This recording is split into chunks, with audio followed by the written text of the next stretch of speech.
이 영상은 전자책 신사동 가로수길의 흥망성쇠를 바탕으로 제작했습니다.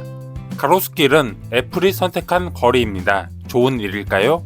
가로수길은 서울의 대표적인 상업가로지만 원래 도시계획은 아니었습니다. 가로수길은 나이 든 사람들이 모이던 곳이었습니다. 무엇이 오늘날처럼 바꾸었을까요? 여기는 신사동 가로수길이 시작되는 현대고등학교 앞입니다. 안녕하세요. 도시의 모든 것 물느표입니다. 여기부터 반대편 도산대로와 만나는 곳까지가 가로수길입니다. 이 거리를 본떠 서울대 입구역에 샤로수길이 만들어질 정도로 유명했었지만 지금은 빈 건물이 절반 이상인 가로수길에 대해 알아보겠습니다. 신사동 가로수길 탑7 지금 시작하겠습니다. 7위 가로수길의 네모는 가로수길이다. 제목이 이상하죠? 원래는 아니었는데 2020년부로 맞습니다. 강남구 신사동 가로수길의 법정 도로명은 가로수길입니다.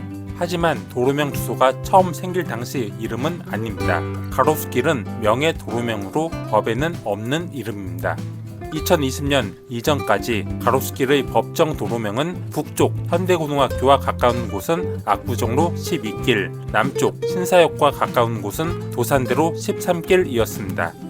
2020년 정순균 강남구청장은 상권 활성화 사업의 일환으로 압구정로 12길, 도산대로 13길을 통합하여 도로명 주소에 쓰이는 법정 도로명을 가로수길로 변경했습니다.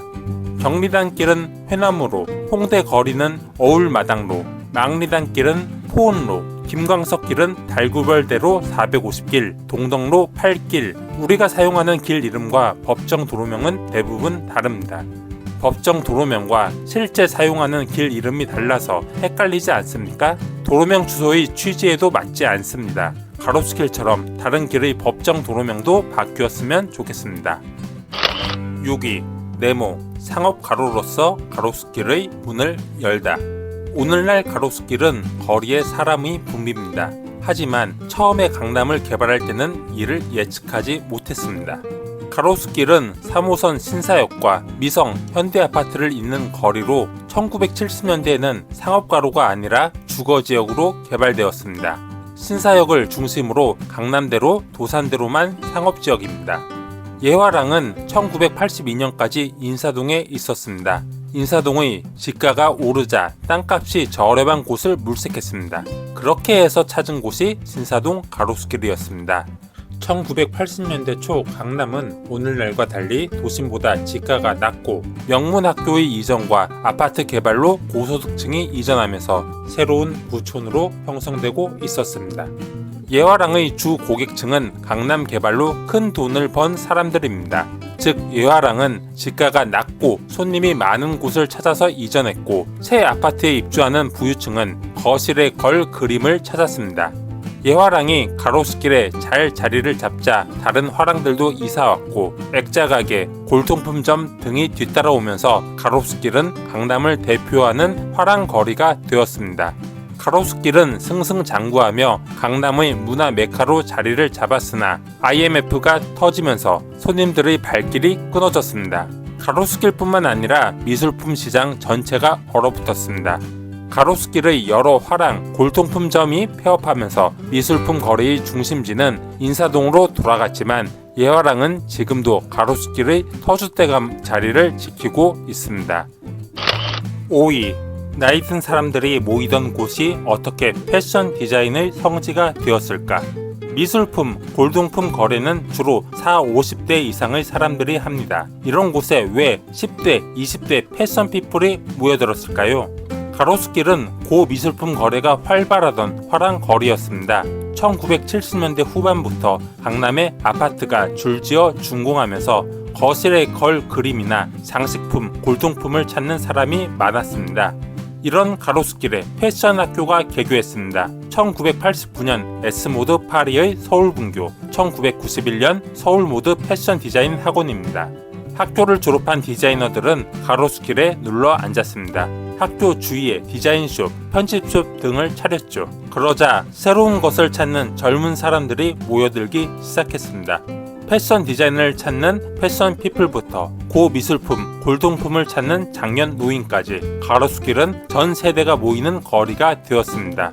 곧이어 IMF가 터지자 화랑이 하나둘씩 없어지기 시작했습니다. 가로수길뿐만 아니라 전국의 미술품 시장이 얼어붙었습니다. 수입이 줄어든 고소득층이 지갑을 닫았기 때문입니다.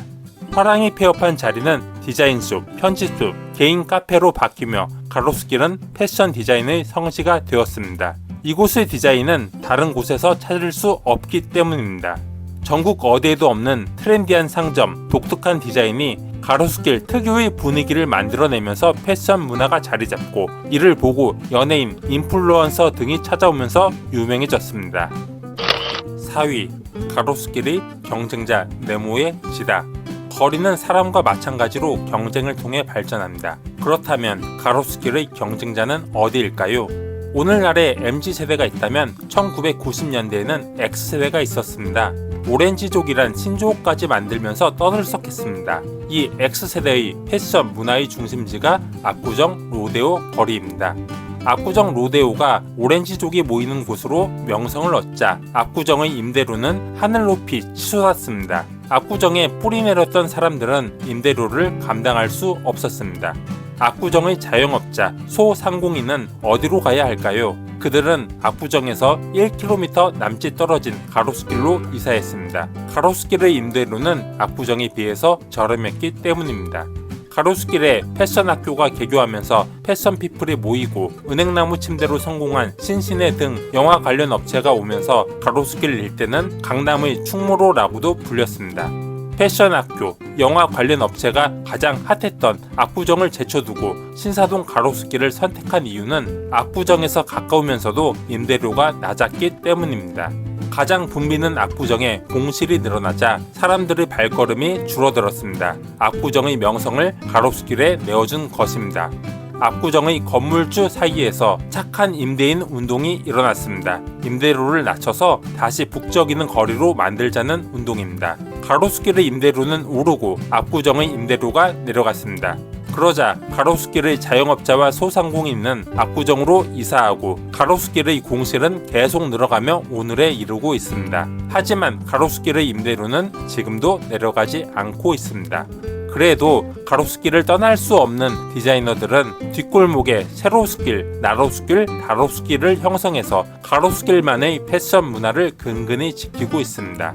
요즘 가로수길에는 임대라고 써붙인 빈 건물만 가득합니다. 건물주 커뮤니티에서 임대료를 내리면 왕따가 된다고 합니다. 결국 가로수길은 아무도 찾지 않는 거리가 되었습니다. 가로수길이 핫플레이스였던 3가지 이유. 가로수길은 다른 거리와 달리 3가지가 차별화되어 있습니다. 무엇이 다를까요? 첫째, 길이 좁아서 자동차로부터 안전하다. 2차선 도로에 좁은 인도로 된 길이 680m의 가로수길은 방지턱이 없어도 자동차가 속도를 낼 수 없고 인도가 좁아서 인도 위로 주차할 수도 없습니다. 이는 단점으로 보이겠지만 사실은 장점입니다. 2차선이므로 사람들이 건너편으로 건너다니기 쉽고 보행을 방해하는 인도 위의 불법 주차도 없기 때문입니다. 둘째, 낮은 건물만 오밀조밀하게 있다. 오늘날의 가로수길은 서울의 대표적인 상업가로지만 처음에는 신사역과 미성, 현대아파트를 잇는 생활가로였습니다. 단독주택 1층에 슈퍼마켓 등 편의시설이 있는 길이었습니다. 낮고 작지만 독특한 디자인의 건물로 이루어진 거리이기 때문에 대기업의 커다란 매장보다 개인의 소호 매장이 줄을 이룹니다. 그래서 다른 곳에서 볼 수 없는 패션 디자인이 많았습니다. 개인이 만들어내는 패션 디자인은 다른 곳에서 볼 수 없으므로 많은 사람이 일부러 가로수길을 찾도록 하는 유입 요인이 됩니다. 사람들은 새로움에 목말라 있습니다. 크고 높은 건물은 임대료가 비싸서 이를 감당할 수 있는 대기업, 프랜차이즈의 커다란 매장이 들어갈 수밖에 없습니다. 사람들은 전국에 똑같이 있는 매장을 일부러 찾아오지 않습니다. 또 건물이 크고 높을수록 1층을 비워둡니다. 멋지게 보이려고 1층에 안내데스크, 엘리베이터 홀 등을 두고 매장은 지하로 내려가서 결국 거리 자체가 죽게 됩니다. 셋째, 신사역과 한강공원을 연결하는 거리다.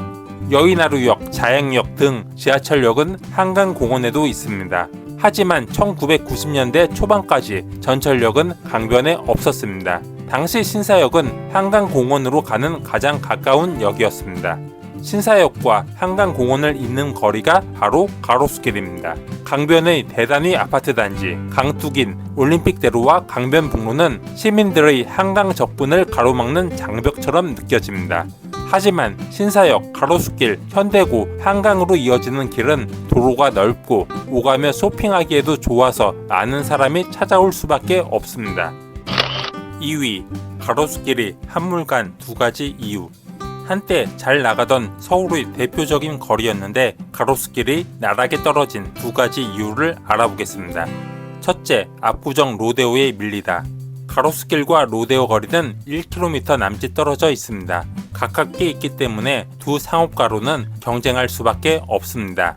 여기서 이기려면 임대료를 낮춰서 소상공인을 붙잡아야 합니다.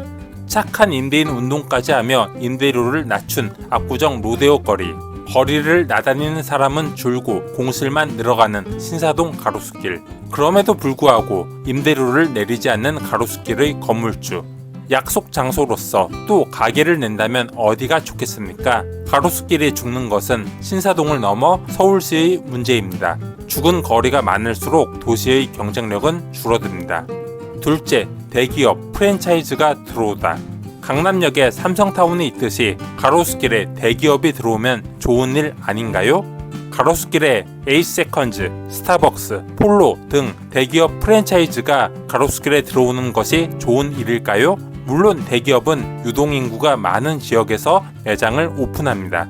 가로수길에 일부러 시간을 내서 찾아오는 사람들은 가로수길만의 독특한 문화, 패션, 디자인에 매료된 이들입니다. 그런 사람들이 다른 곳에도 많은 대기업 매장에 가겠습니까? 가로수길의 개인 소호 매장은 세로수길, 나로수길, 다로수길 등 뒷골목으로 밀려났고 현재 대기업 매장만 남았지만 2023년에 자라도 철수하는 등 상황이 매우 나쁩니다. 1위, 네모. 상업가로로서 가로수길의 문을 닫다. 가로수길에 전국 최초로 세계적인 기업의 매장이 생겼습니다. 그런데 그 매장이 거리를 죽이는 결과를 낳았습니다. 한국의 첫 번째이자 세계 500번째 애플 스토어가 2018년 1월에 가로수길에서 오픈했습니다. 당시 영하 15도의 추운 날씨였지만 방문객의 줄이 매우 길었습니다. 애플은 20년치 임대료 600억 원을 일시불로 선답했습니다. 이는 시세보다 엄청나게 높은 가격으로 평당 임대료가 월 157만 원이어서 화제거리였습니다. 애플이 이렇게 큰 돈을 투자해서 가로수길에 들어온 이유는 핫한 가로수길에 입점했다는 사실만으로도 패션 리더 등의 이미지 메이킹을 할 수 있기 때문입니다. 어느덧 가로수길에 애플이 들어온 지 7년이 되었습니다. 가로수길이 여전히 핫플레이스라면 광고 효과가 크겠지만 유동인구가 사라진 지금 옳은 선택이라고 할 수 있을까요? 하지만 애플은 크게 상관하지 않습니다. 애플 가로수길은 아이덴티티를 강조하기 위한 플래그십 스토어이기 때문입니다. 매출액을 따져서 영업이익을 계산하는 곳이 아닙니다. 그런데 애플이 전혀 생각하지 못한 일이 일어났습니다. 가로수길의 건물주들에게 애플 같은 대기업을 유치하면 높은 임대료를 받을 수 있다는 기대 심리를 심어주었습니다. 그 결과 빈 건물로 몇 년이 지나도 임대료를 내리지 않습니다. 높은 임대료를 오랜 기간 동안 낼 수 있는 대기업만 하염없이 기다립니다. 유동인구가 사라져서 거리가 죽었는데 대기업이 올까요?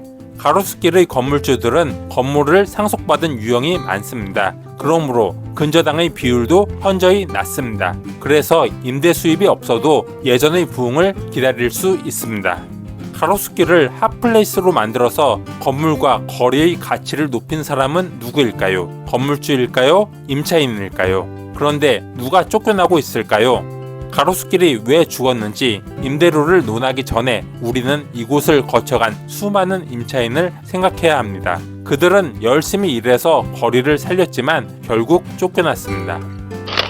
여기는 자라가 2023년까지 영업했던 빈 건물 앞입니다. 언제쯤 임대료가 내려가서 사람들이 돌아올까요? 가로수길의 부흥을 꿈꿉니다.